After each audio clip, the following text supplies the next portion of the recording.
Bro, we just flew all the way to Minnesota specifically to meet with Dan Platta, the home service CFO and the founder of Best Damn Bookkeeping, and I have 12 questions to ask him. Dan, thanks so much. Number one. Yeah. What's the most amount of revenue any company you've ever, because you've ran multiple companies, Had a few.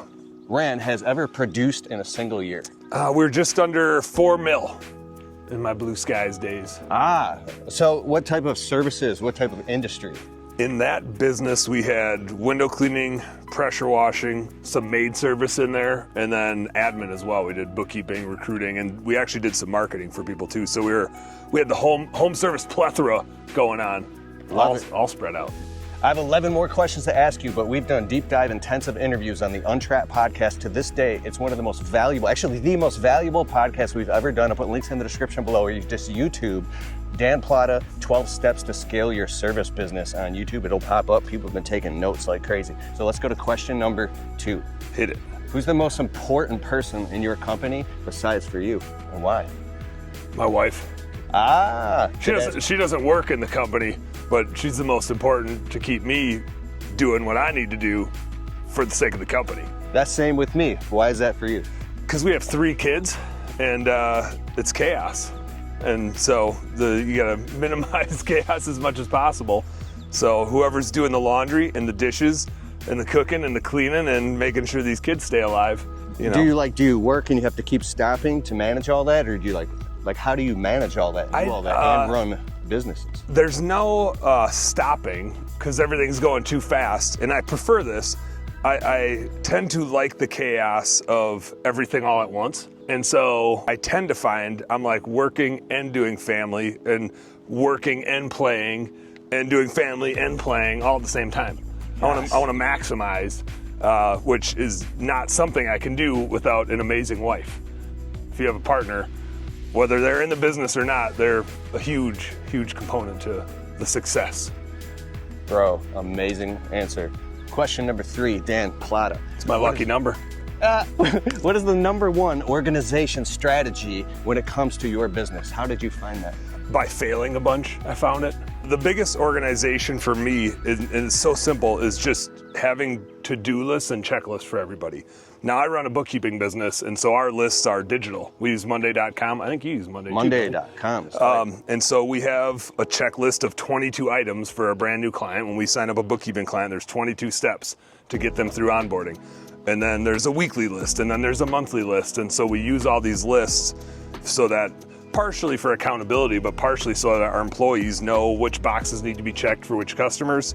And anytime, especially in a recurring service business, it's easy to get lulled to sleep by the things you do over and over again. And sometimes you forget, if you're doing the same thing over and over again, you forget steps to it because it just becomes mundane. And so it's super important to use all those lists and checklists and manage them so that you can stay on top of your stuff. So does these systems come to you in times of pain and then you write it down? You're like, we need a system for this. Do you block time to actually say, hey, let me create the system? I should evolve, or I should block time. What tends to happen, and again, this is just like my nature, is I tend to make it up as I go and screw it up enough times that eventually I'm just like, why don't I just write down what it is that I'm doing? And it doesn't need to be perfect. And I found that with training people, because I've trained hundreds of employees, and we're like, we all want to make this perfect system or process. In reality, we already have a system or process that we're using. We might just not have it documented. So it usually starts with me in a Word doc, like a Google Word doc, and I just start writing down the stuff that I'm already doing and making bullet points. We're actually going over it with our team today. We have an onboarding list, and for 6 months I thought about making it, and then one day I was like, why don't I just document what I'm actually doing? Whether you're out in the field recording stuff or you're doing computer work like me, just start recording it and writing it down, and it evolves over time. And so even today when we were reviewing it with our team, we're adding bullet points to it and saying oh, here's another step that we should probably define more specifically than what's on here. So it's just constant evolution, constantly getting better. Something amazing once, get it out of your head and into the cloud, and on a list that everybody can see and work on. All right, Question number 4, and I want to stop for this one. What's something that you know now that you wish you knew in the beginning? I wish I knew that I could get and deserve the best employees in the world.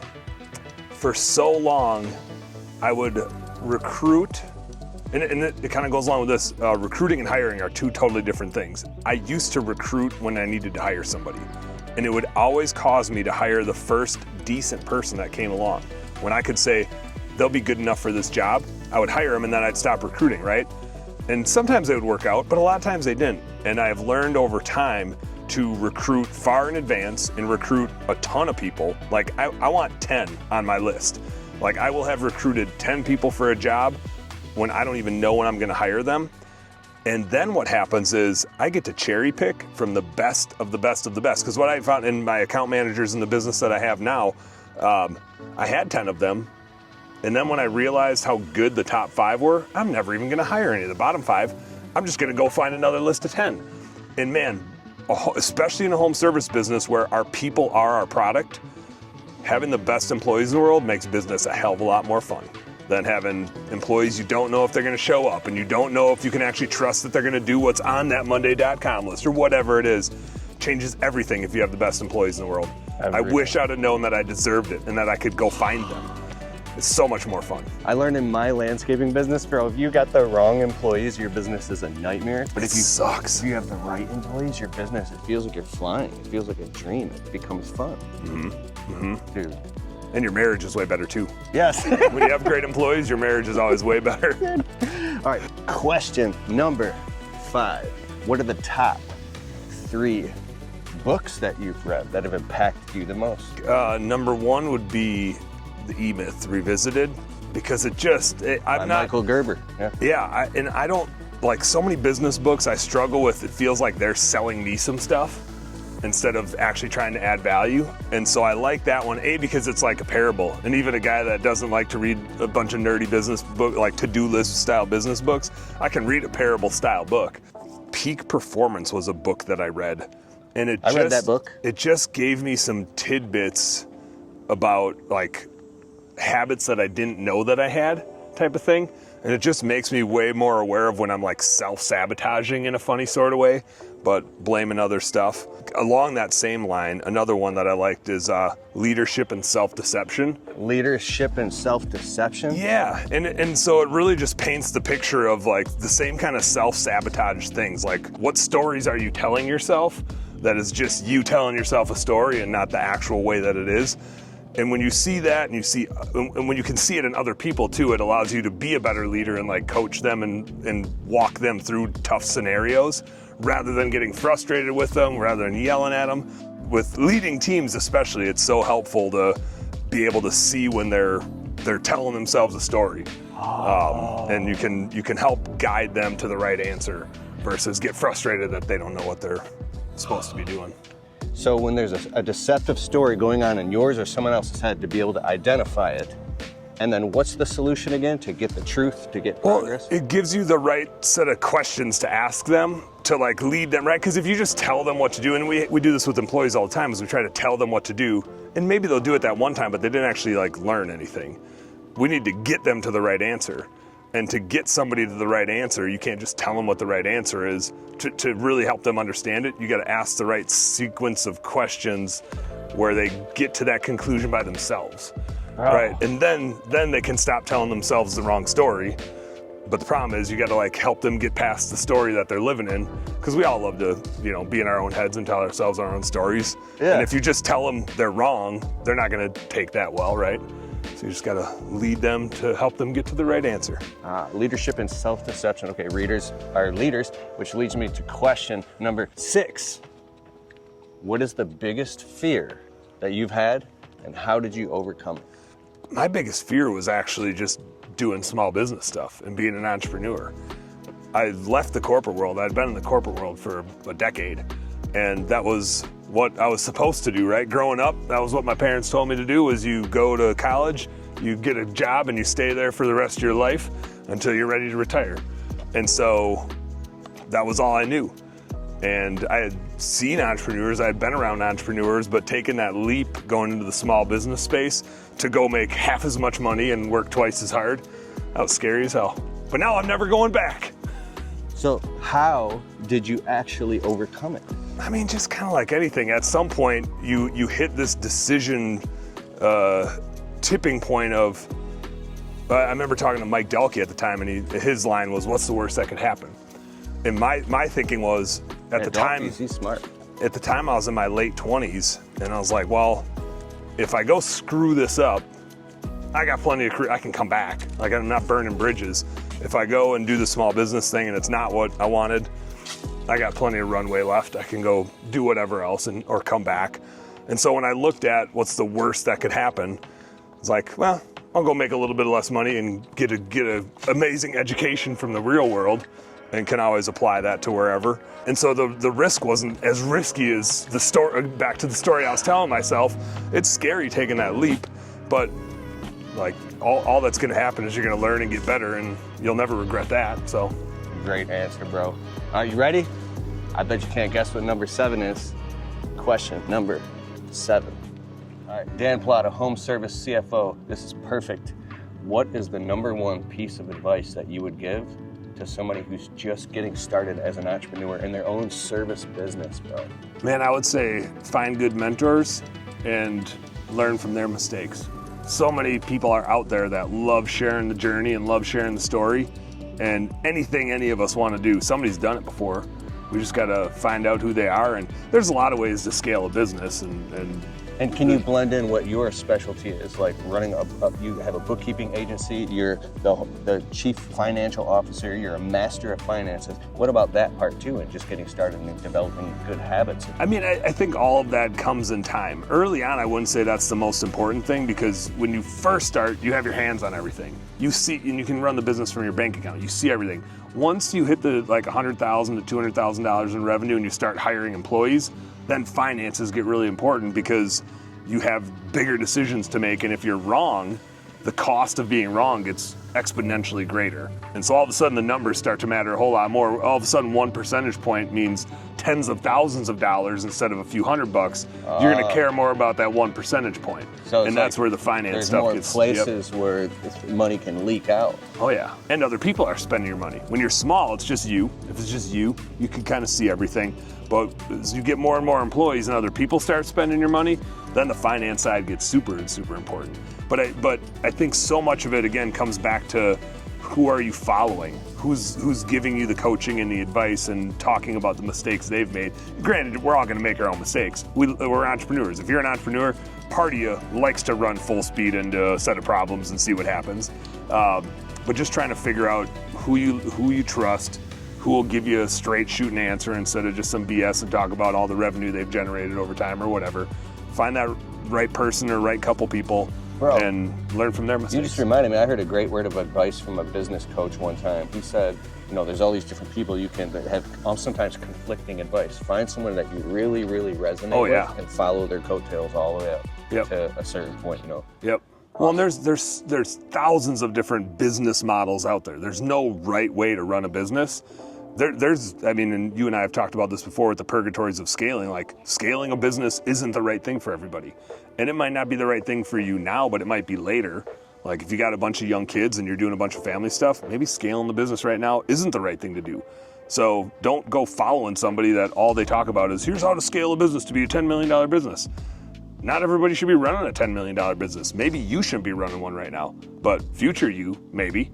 So like, part of it is just understanding where you are in the journey, and that like your journey's your own, but you got to find the person that, the people that are on that same journey or have done that journey and can help you do it with the least amount of pain and suffering as possible. There'll still be plenty of that to go around. Yeah. But the least amount as possible would be nice. Amazing. And make sure you check out the 12 Purgatories of Scaling full podcast we did. It's amazing. It's on, just type it in, the 12 Purgatories of Scaling with Dan Platta. It'll show up on YouTube, or you can listen to it on the Untrapped podcast. It'll blow your mind. It's him just breaking down pure gold. And then, don't you have a group on Facebook? I see you live all the time. Yeah, Home Service Happy Hour. The Home Service Happy Hour on Facebook. Yeah, Facebook and YouTube. Just a fun place for business owners to talk shop without the step 1 and step 2 and step 3. It's laid back. It's just like this. Yeah. It's this exact same type of conversation as what would we do if we just were hanging out with other business owners. It's that conversation all the time. If you know me, it usually comes with a bush light or something like that. Yes, look at those shoes, man. Question number 8. What's your next short-term goal? Short-term goal. I did a funny thing in this business, which is I intentionally made it so I don't have goals, which is going to sound crazy because that's what we're supposed to do as business owners. And there's a goal behind that. There's a goal of not having goals, which is hilarious. But what I found is we tend to set our goals that are like revenue goals or money goals. And I had found in my previous businesses, it led us to do things that were more of a sprint and not a marathon. It caused us to make bad decisions in the moment to try to make money right now, instead of do a better job for our customers and a better job for our employees. So my overall goal is to build the best business possible that the growth is dictated by the customers, not by me setting a growth goal, but by customers demanding it and saying, I need you to grow more because what you have is what I want, and you need to be able to grow to be able to take me on and to create the best place in the world for the best employees to work. So part of that is we need to let some employees go that aren't the best in the world, because the best employees in the world don't want to work with other people that aren't the best employees in the world. Optimizing for the best business possible. Right? And it's not a revenue focused thing. The revenue is the result and the profitability is the result, but the goal for me is to not focus on those things, which is hilarious coming from a finance person, but it's like if you're dealing with a salesperson and their goal is to sell you shit, you feel it. You don't like it. When you're dealing with a salesperson whose goal is to help you do the right thing, find the right thing that's the right fit for you, that's a really comfortable experience and it's helpful to you. But their focus point isn't, I need to sell Keith this thing. Their focus is, I need to help Keith make sure that he gets the right thing for this. You did. I'm a walking testimonial. Dan, literally, it took a few weeks and it cost me definitely some money, but we went through like 2 years of all my books when I got your bookkeeping agency. And by the time I got my first profit and loss statement, I could see every penny in and out of my business, cost of goods sold, overhead, everything. And I was like, yes, I felt like I arrived. My business felt official, bro. Thank you for helping with that. Yeah. And when I talk about it, I actually get emotional because like my finances are impeccable, man. Thank you. That clarity is everything. Bro. Because Dan, you got a bookkeeping agency and that's what you do. And it's like, that's what we do. But I think it just always goes back. It always goes back to if the goal is just money focused, it causes you to make bad decisions in the moment to go get more money. If the goal is focused on customers and employees, and for instance, like one of our stated goals is 0% attrition. We want to lose 0 clients. Now we'll lose some. We have yet to lose one in this business in about a year now. We have yet to lose a client because we did a bad job or failed to do something. We lost one where they went out of business, and we lost one where their spouse lost their job and was going to come in and take over the books, and so we totally can support them. Someday we'll probably start working for them again. But 0 attrition means we're crushing it for people, and also means our employees are sticking around, because if employees leave, you tend to lose customers too, because that ruffles things with customers. So if we can do 0% attrition, that says we're operating well. Now we need to price it fairly, but again, the money's just the result. But I don't want money to be the goal. I want the customers and the employees and their happiness to be the goal. Money will happen if we do that. Amazing. Which leads me to question number 9. Bam. What is your big, hairy, audacious goal, bro? The big goal, man. The big goal is to hunt and fish whenever I want, and do business at the same time. So I'm starting a new entity that's gonna be a mastermind called Business Owner Outdoor Badasses, Boob LLC for short, just because I'm a smart ass and I thought it was funny. But the goal would be to do business stuff with the right sorts of people, but I love hunting and fishing, and like I said earlier, I wanna do fun and family and business all at the same time. And so I want to create a mastermind that isn't just people trying to sell you a mastermind thing, but just getting a small group of the right people together and doing an activity. Because you don't need to have an agenda of all these businessy things. I saw recently you posted on Facebook, you guys did some type of, it was ice fishing, or was something you guys did. We did an ice fishing one this last winter. And people were posting like, dude, I needed that. Yeah, I was like, this is the best business event. It was just a bunch of dudes out ice fishing is all it was. But when you get business owners together, like even if it's not, there's no agenda for it or anything, right? Just get the right sorts of people together. You're gonna talk about business stuff. It's all we do, right? That's all we know. Same thing, I was just in Mexico fishing with some buddies, and same sort of thing. It's just 4 of us, but of course we're going to talk about business. So my big, hairy, audacious goal would be to grow that mastermind in support of home service business owners, but just a place where we can, it's not for everybody, not everybody likes to go hunt and fish, but just do outdoor adventures together, which is the best way to get out of our business. Like, you think about getting out of your business, working on your business and not in your business, but what a better way to be around the right people, clear your head, talk business stuff, but again, stay out of the weeds of tactical stuff. Stay at like the ultimate high level of it. So dude, that's my big goal. You just said just unlocked something for me, by the way, but anyways, that's a great goal. So now we are at question number 10. So aside from money, what's the most fulfilling part of getting to do what you do, Dan? Money's definitely not even close to the most fulfilling part. Helping other people make money is really fulfilling, but I actually think it's when they overcome a purgatory and they're stuck at a level, and it doesn't matter if it's $1 million business, a $2 million business, a $200,000 business, when they're stuck and we can put together some data that says, here's where you're stuck, here's the levers that you can pull, here's where you're maybe over-investing or maybe under-investing, and you can give up, like you talked about earlier, when you can give somebody that clarity, and they just go, oh my gosh, like that's the most fulfilling from a, from a nerdy bookkeeping standpoint, like watching them elevate, and we can help, and just, I mean, we talked about marriages a few times, but when you can watch them be a better leader to their employees, when you can watch them be a better spouse to their spouse, when you can watch them be a better mom or dad to their kids, and it's just because you helped them overcome a problem that was pulling the negative out of them, and you could take that off their plate and help them get back to the positive, that's by far the most rewarding. And again, money's a result, but I've learned money's never really the goal, and it's cliche, but money doesn't bring happiness, right? Solving problems and the pride from that brings happiness. Money's just a thing that usually comes along with solving hard problems. Dude, I don't even got anything to say. You just said it. That's well. Question number 11 out of 12 questions. I was wondering what you were going to do with your hands on that one. I was like, how's he going to do 11? That was good, though. Yeah. We'll see what you do with 12. What is the time where you really messed up, and how did you handle it? Man, my first thought goes to either being a husband or being a dad. I'm sure that's where I messed up the most. What about in business? There was one time. Well, there could be something that messed up with that because it affects everything else, but I'm asking you. I actually think a lot of times the biggest screw-ups are the thing that like sets the trajectory for the rest of our career. In this case, I was talking earlier about, you asked me like the most money we produced, and I was at Blue Skies, we had just under $4 million. It was the stupidest, and I don't want people to get hung up on revenue, so I want to tell this, because so many people were like, oh my God, you guys are so cool, look at this big business you got. It was effing miserable. It was the dumbest business model.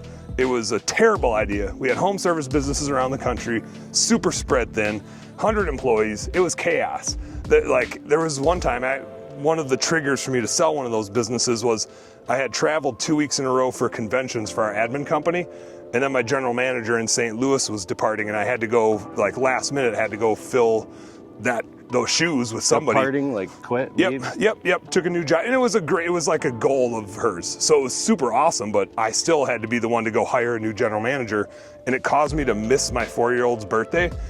And I have like 4-year-old birthday parties, not my jam, but when it's your 4-year-old, like that was a trigger for me. Like I got to stop doing these businesses all over the country.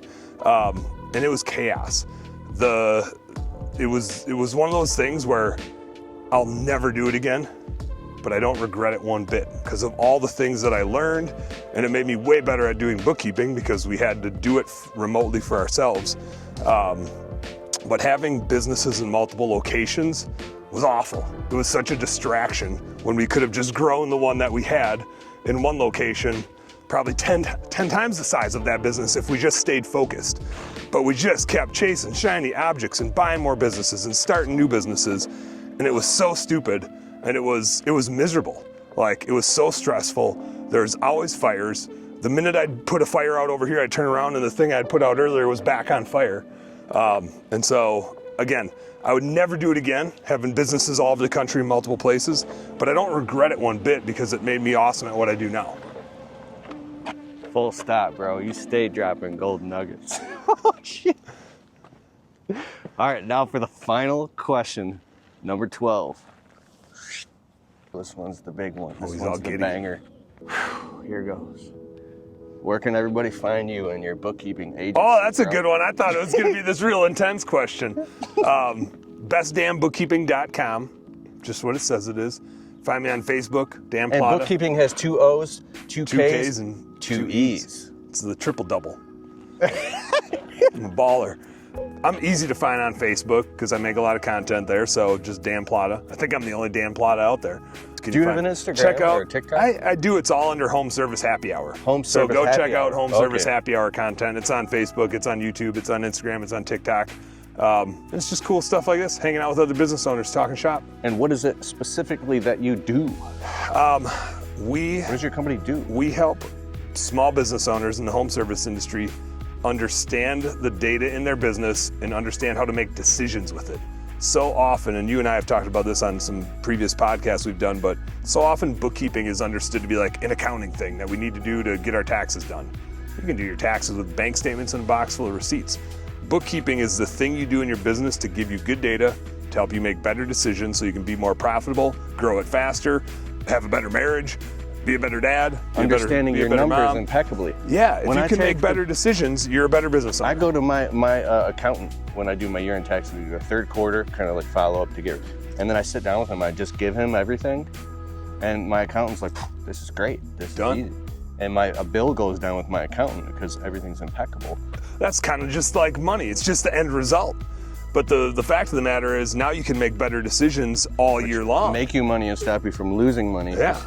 So give me a quick client story testimonial. You don't even have to say any names of like you took someone from here to here and they just... Man, we have a window cleaning dude that I think when we started, he was like in that $200,000 to $300,000 range.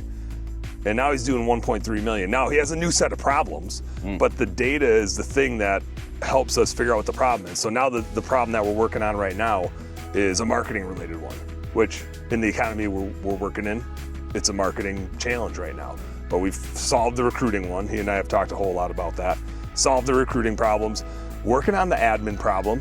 The admin bucket's really tricky when you get over $1 million because now you have grown the business as far as you can. You need leaders to help you grow the business. And so getting people of that caliber that aren't thinking about, hey, when's my next paycheck come, but are thinking about, hey, maybe we should try this marketing instead of that marketing. Or maybe we should think about operating this way versus that way. Once you get a little over $1 million, like those are the decisions that you're making, and there's too many of them. It can't just be you. And so it's tough to like get that admin team to start thinking like leaders instead of just managers. But that's a fun one. Like been along that journey for years now and just watching new sets of problems come and using the data to solve those problems. And so with this guy here, you've helped him understand his numbers and everything and be able to grow, right? Yeah, and that's part of our new service at Best Damn Bookkeeping is every month we actually send a video along with our P&L report. And so we're diagnosing what's happening in the person's business. Here's what's going up, here's what's going down. Hey, you said you were gonna do this. Here's how that's working out. And so we do a little financial analysis along with it, which has been super helpful. One, it's good accountability for us to make sure we know our shit and know what's happening in our client's business. But it also helps our clients, A, because sometimes they get a report and they don't want to read it. They don't love numbers the way we do. And so now there's some fun along with that report that they get to watch a video, but also they get our context. And we're gonna see things that they don't see or that they didn't even know were happening in their business. And we can ask them some questions and give them back that context to say, hey, did you know your COGS was going up a lot? Did you? Your cost of goods sold? Yeah, did you hire a bunch of people? Did you turn over people so you're training people? Do you need to raise your prices? And all of a sudden, like they're thinking about the decisions that they're making, right? And what's working and what's not working. So it all just goes back to making decisions. The better the decisions are that you make and the better the investments are that you make, the better your business grows, the more profitable it is, the more fun it is.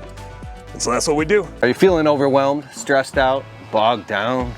I know how you feel. I've been running my landscaping business 13 years, and one of the number one things that helped me was Jobber software. It freed up so much time because everything became digital on my phone. Billing, invoicing, payment collection, you could do it all with Jobber.